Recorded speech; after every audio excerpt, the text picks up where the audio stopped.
Après la défaite des Patriotes en 1837, on pourrait dire que l'Église catholique a réparé les pots cassés. L'Église catholique a repris le nationalisme et l'a restructuré en fonction d'une autre idéologie qu'on appelle l'ultramontanisme, alors que Papineau, lui, la structurait autour de l'idéologie du libéralisme.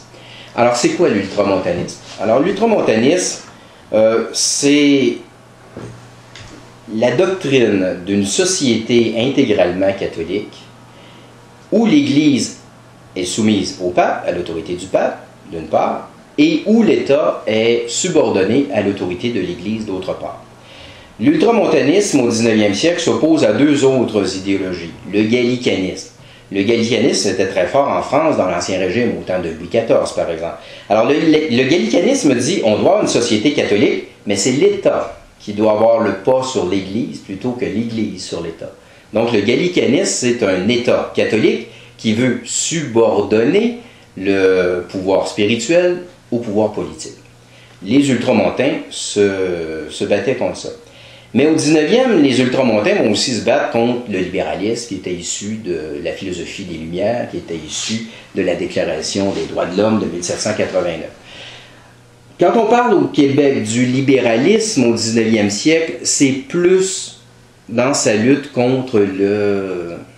Quand on parle, je veux dire, de l'ultramontanisme au 19e siècle, c'est plus par rapport à sa lutte contre le libéralisme que par rapport à sa lutte contre le gallicanisme qui n'était pas très fort nécessairement au Canada français. Mais au bout du compte, c'est le libéralisme qui l'a emporté, je dirais, avec Wilfrid Laurier.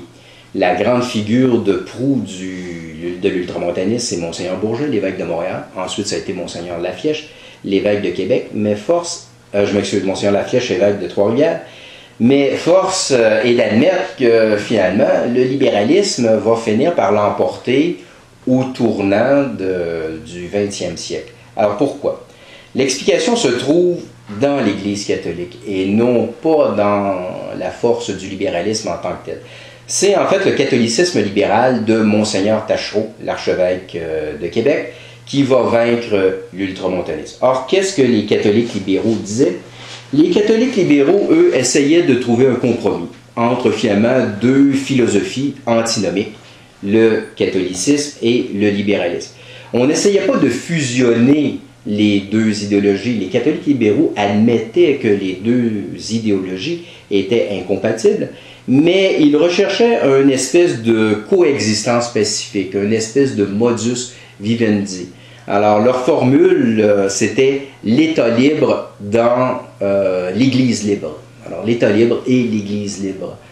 Non pas l'union de l'Église et de l'État, comme le prônaient les ultramontains, non pas la séparation de l'Église et de l'État, comme le prônaient les libéraux radicaux, mais plutôt une espèce de situation intermédiaire.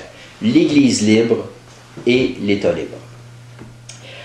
Or, ce qui est arrivé, c'est qu'à Rome, on a définitivement, sous le pontificat de Léon XIII, Léon XIII devient pape en 1878, alors à partir du pontificat de Léon XIII, Rome adopte finalement une politique catholique libérale et dans tous les pays, elle va soutenir les évêques catholiques libéraux contre les évêques ultramontains.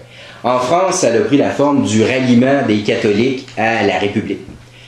En 1892, le pape Léon XIII demande aux catholiques français, qui étaient presque totalement monarchistes à ce moment-là, et il demande aux catholiques français de se rallier à la République pour finalement construire une République conservatrice, catholique, nationaliste. Finalement, ça a démoli la force politique des catholiques et ça n'a profité qu'aux anticléricaux qui vont séparer l'Église de l'État quelques années plus tard, en 1905. Ici, au Canada, ça a tourné autour de différents débats, comme par exemple la question des écoles catholiques du Manitoba, mais c'est le même principe. Rome a appuyé finalement la politique de compromis de Monseigneur Taschereau plutôt que la politique d'affrontement vigoureux des ultramontains, Monseigneur Bourget et Laflèche.